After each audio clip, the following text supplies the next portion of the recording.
Death God's Daily Troubles by MagicalDucky, Chapter 2, Freedom and Loneliness Go Hand in Hand. Location, the Goddess of Love's Divine Domain. Eliza's house. From Kyle's POV. The first thing I did was gather the ingredients for my omelets. I opened the Ice Element Magic Circle powered fridge and grabbed a couple of fresh eggs, various spices, salt, and some strips of bacon. I first chopped the bacon into fine pieces, and then after mixing the eggs, spices, and a pinch of salt, so a perfectly uniform consistency, I opened the drawer next to the stove and picked up 2 red crystals. You see, in IS, the technology hasn't exactly advanced to the level of Earth's, but in exchange, the study of alchemy, which refers to mainly magic circles and formations along with the materials used with them, has taken its place. Everyday appliances like the fridge, that's being kept cool by a magic circle under it, constantly lowering the temperature inside, and the red crystals, called ignition crystals, that I'm about to use to light the stove with, are what replaced technology. In IS, most of these things, like, for example, the ignition crystal, which just provides fire element mana, can be made by alchemy apprentices, with the more complicated things, like magic circle powering the fridge, requiring professionals to make. The best part is, most normal alchemy circles for household appliances don't use much mana, and therefore can subsist just using the mana in the atmosphere, while those that do use a lot of mana only require a source of some kind for mana that they need. The source can be a person, but in most cases it's usually just refined monster core. Or that means as long as I have monster cores, even a manaless person like me can use them as much as I want. I put one of the ignition crystals into the slot on the side of the stove after turning it on. A small fire appeared on the stovetop, and then I grabbed a large fry pan from the rack next to the stove before I started to melt a small amount of butter on it. After approximately 30 seconds, the melted butter formed a thin layer across the bottom of the pan, and I scrambled the diced bacon bits around. A few more moments passed as I let the bacon cook a bit before slowly pouring the egg mixture into the frying pan. Sizzling noises and the delicious aroma of bacon omelet spread to the table behind me before the glint in my eyes turned as sharp as I wielded my spatula. Now, it was time for my trusty Excalibur to make its appearance. I first made sure the omelet was cooked evenly, then carefully folded the edges of the omelet over with precision beyond even the most skilled surgeons back in my world. After folding the omelet over perfectly, I let it sizzle in the pan for a few moments before I decided it was time for the finale. I placed the plate on the counter nearby and flipped the omelet high into the air as the wind generated by a sudden movement of the frying pan caused the flames from the stove underneath to flare up after it. It was fast. The fire itself seemed to want to devour the perfectly crisp omelet. However, when the fire was fast, my Excalibur was still faster, and I tightened my grip on Excalibur before my arm let out a burst of acceleration. Secret technique: swallow reversal. In an instant, my Excalibur had sliced through the omelet to split it into 3 perfectly even pieces. While my other hand let go of the frying pan, I grabbed the plate and caught all 3 pieces of omelet perfectly. I turned around smoothly and placed the plate onto the table where Eliza and Olivia were sitting. As the flames died down behind me, Eliza was still out of it, but Olivia was clapping as she looked anticipatingly at the omelet. I gave a smug smile at the work of art I had just created before turning around with my eyes closed and taking off my imaginary headband. It was I froze. And it was at that moment that I realized I had miscalculated. While wallowing in my excitement and pride, I had forgotten something very important. I had forgotten about the frying pan. I instantly opened my eyes, hoping to catch it before it broke anything in the kitchen. However, it was too late. What I opened my eyes to was not the sight of a familiar kitchen I had grown accustomed to, but the shadow of a frying pan centimeters away from my face. The only thing the frying pan was going to break was my skull. A sickening bonk sounded out in the kitchen as the frying pan smashed into my face like a meteor, and there was a complete and utter silence for a second after I fell backwards onto the floor with the frying pan rolling next to me. A moment later, Eliza fell off her chair as she was rolling on the ground while hysterically laughing as Olivia came over to help me up. "Are you okay, Kyle? Are you hurt anywhere?" I looked up at Olivia, who had crouched over my body and put her left hand on my head with a worried look on her face. "You know, you might have looked more like an angel if you weren't eating with your other hand." Yep. In Olivia's right hand was an empty fork, which used to have a piece of the omelet on it.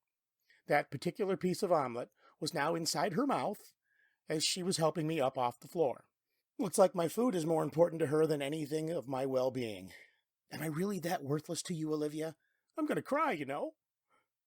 As my tear ducts began to fill up, Eliza's laughter finally died down and she rolled over to me on the floor. "Well, it looks like you're okay.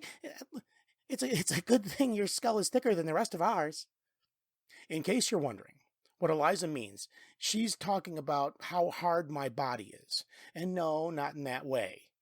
Anyway, looking at Eliza's physical appearance, if it really was that way, I would have to, go turn myself into the station afterwards. That is, if the world's version of FBI didn't come knocking first. But to get back on topic, she was referring to how I refined my physical body with the power of natural laws. You see, since I originally didn't have mana, I couldn't use body reinforcement magic at all, and so I was physically weaker than everyone else. Even after I got the ability to use mana, the reality was cruel, and no matter how hard I tried, I unfortunately could only ever use one type of magic, manifestation magic. So I still couldn't use body reinforcement magic to make myself stronger. However, after studying alchemy and magic circles to the point where I was a grand master in order to make up for the magic I couldn't use, the solution I had come to for my relatively weak physical strength and inability to use body reinforcement magic was to imbue my physical body with the power of one of the natural laws of Ias to strengthen it. Imbuing my body with the natural laws was basically like enchanting a weapon. But instead of enchanting a sword or something with mana, I was enchanting my physical body with a natural law, which in this case was the natural law of death. And it hurt like hell when I did it. It really felt like I was going to die, but I barely lived. And now the strength of just my physical body alone without magic or armor is on par with the top-tier body strengthening magic using mana. So in reality, Eliza's right. My skull is definitely the thickest out of all of ours. Trust me, it used to be way thicker. When I was at the peak of my strength, too, my physical body was around the level of top-notch body strengthening magic using natural laws. But nowadays, it's just sitting around my current level since I don't exactly have the mana to manipulate natural laws and sustain the level of imbuement anymore. I let out a sigh. Yeah, I'm fine. Now let's just eat before the food gets cold. Okay. Olivia went back to the table while I got up off the floor with Eliza, picking up the now dented frying pan, and sat down at the table next to her. After a few minutes and some small talk, we finished eating breakfast, and the three of us went on to do our jobs until lunch. Well, although I said that we all had our own jobs, the sad truth is that only me and Olivia were probably going to do them, knowing Eliza, she's either just going to goof off or sleep until lunchtime. And judging by how tired she was this morning, she probably stayed up late last night, reading romance novels or something, and will most likely be sleeping while I clean in our small, cozy house, and Olivia is finishing the work that Eliza didn't do yesterday. I washed the dishes in the sink, then got the cleaning supplies out of the closet and started tidying up the house while Eliza went off to her room to work and Olivia went off to the study room to actually work. After cleaning up the kitchen, the bathroom was spotless as always. The living room had just a few pieces of garbage left there by Eliza, and my room had nothing to clean anymore. So I just wiped all the windows in the living room just before going to Olivia's room, which was neat and tidy as usual. I made her bed and dusted the shelves off the old accounting books before wiping down the windows in there too. Next was usually the study room, but I decided to leave it alone since I didn't want to bother Olivia while she was working. So I went to the only other room left in the house, Eliza's room. Hey, Eliza, are you awake? When I knocked on the door and called Eliza, there was no answer except a faint sound of snoring. And so, left with no other choice, I completely ignored whether or not I had Eliza's permission to enter the room anyway. What? I needed to respect her privacy? I could have just come back later when I got permission? Well, let me tell you something.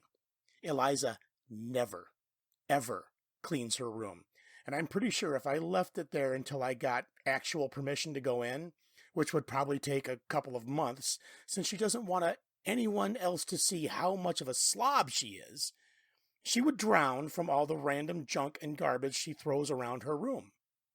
I opened the door using the master key that Olivia gave me a copy of.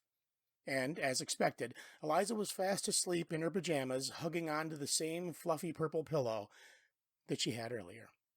Scattered around her were several romance novels and some empty snack bags, and I cleaned up all the snack bags on the bed and put the books back on her shelf, put a blanket over Eliza, cleaned the windows, tidied up the messy mountain of paperwork that Eliza had left on her desk.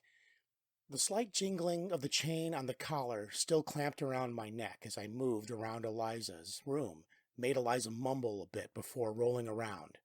But she still stayed asleep, in the end. Well, at least she wasn't snoring anymore. I still don't understand, though, why even have this collar on me if you're not going to use it anyway. It's just a humiliation play at this point. After making sure everything was clean in Eliza's room, I went to the study room and knocked on the door. Olivia, do you mind if I come in to clean? No problem. Come in, Kai. I opened the door and saw Olivia seated at the desk doing some paperwork. She seemed pretty focused on her work, though, so I quickly cleaned everything around her before I glanced at the clock. It was almost noon. Olivia, it's about time for lunch. I'll go wake up Eliza, so just meet me in the kitchen in a couple minutes. Sure. I left the room and returned to Eliza's room, where I tried in vain to wake her up. So after failing to wake her up, I just decided to carry her back to the kitchen. I heard her mumble some stuff again in her sleep, including my name once or twice, while she curled up closer to me in my arms. But it seemed like she was still dreaming about her constant emotional abuse of me when we got to the kitchen, and I put Eliza down onto a chair before starting to make lunch. I decided that today's lunch would be grilled cheese sandwiches, and so after having left my new frying pan on the stove this time, I made it some simple grilled cheese sandwiches.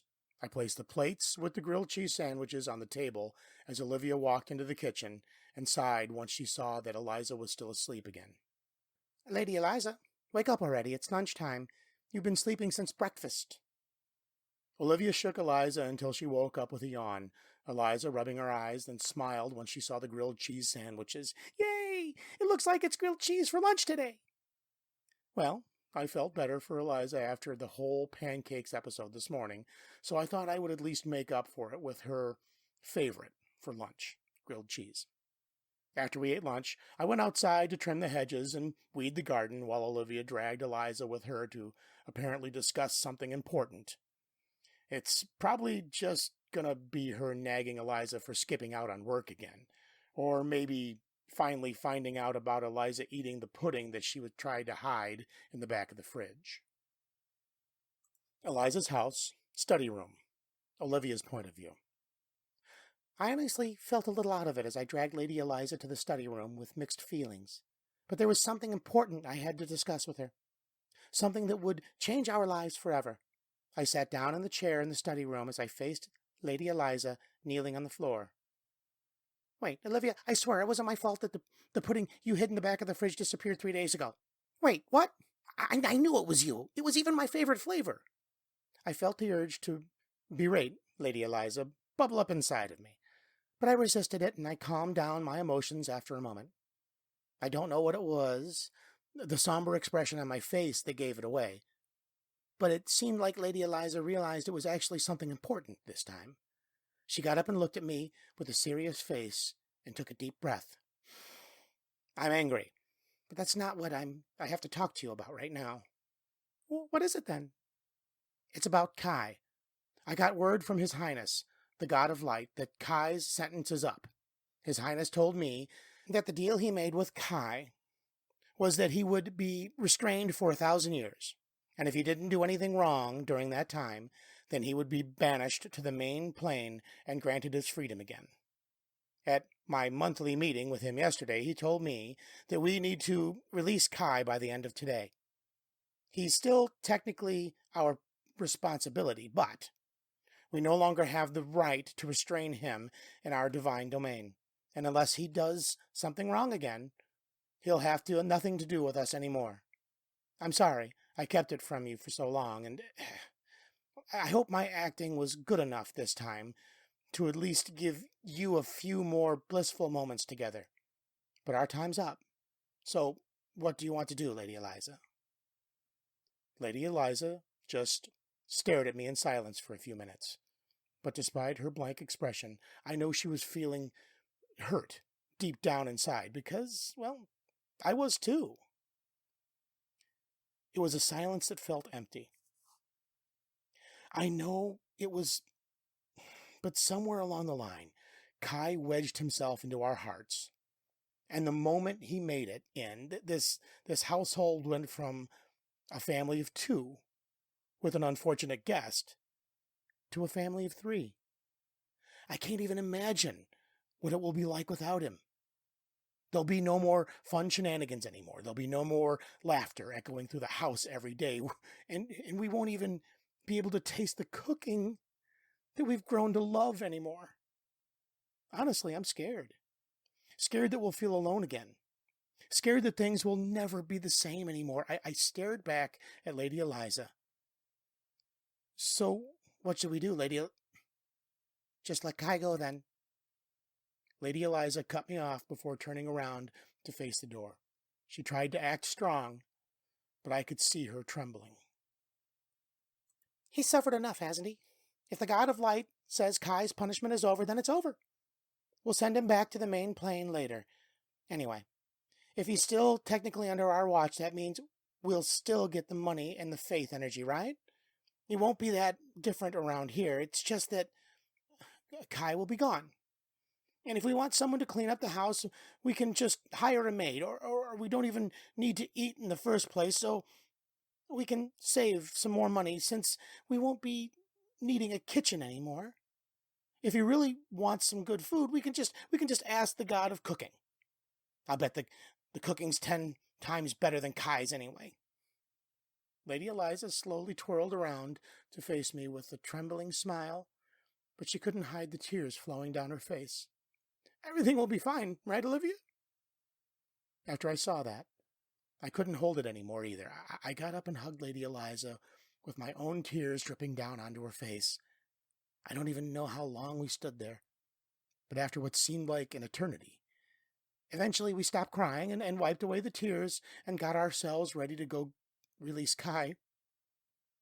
We had to be strong for his sake, too.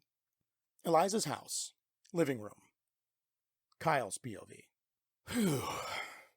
Finally finished tending to the garden and trimming the hedges into shape. It's quite some fine craftsmanship, even if I do say so myself. It was just past 6 p.m. when I started back into the house and called out to Eliza and Olivia.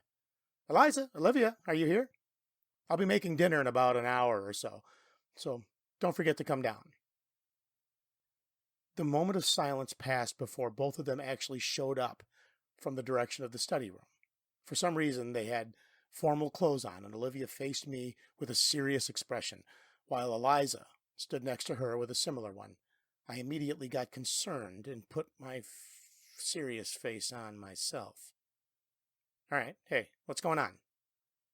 Actually, Kai, we have something important to do together here. Change into these clothes and meet us outside the ritual grounds. Olivia handed me a set of common clothes you could find anywhere. Just a white shirt and some brown pants and a pair of shoes. Sure. I'll be out in a few minutes then. I saw Eliza and Olivia walk away as I went back down to the basement to change. That was a bit weird. Hopefully they just need me to for some ceremony or something. Maybe another god is coming over. Yeah, that's probably it. After all, I can't show up in front of another god wearing striped inmate outfits, can I? I quickly changed into a set of common clothes, albeit with my little difficulty due to the metal collar still clamped around my neck, as a sense of foreboding overtook me before I slowly walked outside and met them at the ritual grounds in the backyard. The ritual grounds were just a stone platform with a row of hedges around them. It was supposed to be used for formal events, rituals, or to receive guests in Eliza's domain. But she rarely ever used it since not many people came over to visit. I saw both of them standing in the ritual grounds. Olivia was holding a backpack, which she handed me as I came over. Here, Kai, take this. What is it? I opened my bag to find my apron, a bunch of my cooking equipment, including my trusty Excalibur, a map, and a small pouch of what seemed to be money? This is all we can give you for now. Sorry, Kai. Hey, this can't be happening, right? This isn't what I think it is, right? I looked over at Olivia in shock, and then over to Eliza as she slowly walked over to me. She stood in front of me for a second in silence before flashing a toothy grin and unlocking my collar. The breeze that blew by made my neck feel cold, colder than usual. All right, Kai. As of now, you're free to go. We just heard from the God of Light that your sentence is over, so we have to send you back to the main plane. But you're basically still on probation, so don't go around doing anything bad anymore, okay? Don't worry about us. We're still getting money and faith energy from the God of Light. So the truth is, without having to spend any of it taking care of you, we're saving a lot. We probably won't even have to think about being in debt from now on, right, Olivia? Yeah. Eliza dryly laughed at the little that she stood there, while Olivia clapped and smiled back at Eliza. Why, you two don't even try it. Eliza, you're an awful actor. Just stop it. Your fake smile isn't showing your eyes. The sides of your mouth are too tilted. Your fists are clenched. Olivia, your eyes are lifeless too. There is no too much tension in your smile, and your hands are trembling while you're clapping. Just stop it, please. My heart is starting to ache already. You got me, all right? The joke's over now. Let's just go back and eat dinner. I'll even make your favorites. Please, just... I desperately kept my tears from overflowing as Elias started to create a magic circle where I stood before her voice started resonating in the sky, a sign that she was using her powers as a goddess. As of this moment, I, the goddess of love, Eliza Stratus, declare that the sentence of the true god of death, Kyle, is now over. He shall henceforth be banished to the main plane of Alias as at the edge of the Alliance's territory and the probation from committing evil acts. Present to witness my decree is my heroic spirit, Olivia Favris. Fine. That's how you wanted to play it? Then allow me to follow along. I clenched my fist hard enough that my veins were pushing. My nails broke through the skin of the palm as they drew blood. I moved my right forearm to cover my face before finally letting the tears flow while screaming into the sky like a lunatic. Finally! After 1,000 years, I'm finally free. I, Kyle, the true god of death, am finally free. I'm so happy that I'm crying tears of joy. Only the sound of my own maniacal laughter accompanied me as the magical circle below my feet started to glow. But eventually the magic circle activated. I was teleported back to the main plane, and the laughter stopped. Edge of civilization, entrance to the Zorian mountain range. Kyle's point of view. My broken laughter finally died out as I realized that I was back in the main plane of Ias. And after a moment, I let my right arm drop down to reveal my face covered in snot and tears as I fell to my knees and collapsed on the ground. God damn it! A rush of rage filled my head as I finally released my bloodlust again after 1,000 years. The birds and wildlife nearby, all scattered at the full extent of my bloodlust, washed over my surroundings with an incredible pressure, while my scream echoed into the sky. I smashed my bloody hands into the ground over and over again, forming small craters, and literally littered the area until finally I fell down and rolled over to see the sky. It was a purple-colored sky, a beautiful sunset, but I didn't care. Because it wasn't the sky in Eliza's divine domain. It wasn't the sky that I slept under for 1,000 years. It wasn't the sky that I cooked under for 1,000 years. It wasn't the sky that I made memories under for 1,000 years. It wasn't the sky where I found a family. It wasn't the sky which finally let me taste happiness again. No. The sky was purple during sunset, and the sky in Eliza's divine domain was always orange. So in the end, I'm alone again. I stared at the purple sunset in the sky, which slowly melding with the tears in my eyes. Always alone. The goddess of love's divine domain, ritual grounds, Eliza's POV. I finally let out a breath and looked down at the ground after teleporting Kai back to the main plane. My heart hurts right now. It really, really hurts. So why? Why did you have to act so badly, Kai? You're not fooling me or Olivia, you know. Your voice didn't have any happiness in it. Your hands were bloody and your tears were real ones. Your laughter didn't fool anyone. Not one single person. I stood there for a moment before slowly whispering to myself as I started to tremble. You idiot. Why couldn't you just act cold? Just act like you didn't care about us anymore. Then it might have hurt less. You didn't understand anything, did you? Your skull really is the thickest out of all of ours. I stood there for a moment as my eyes began to slowly tear up before suddenly I felt someone embrace me. It was Olivia. Another moment passed in silence before I turned to her as we watched the beautiful orange sunset looming over my empty, divine domain.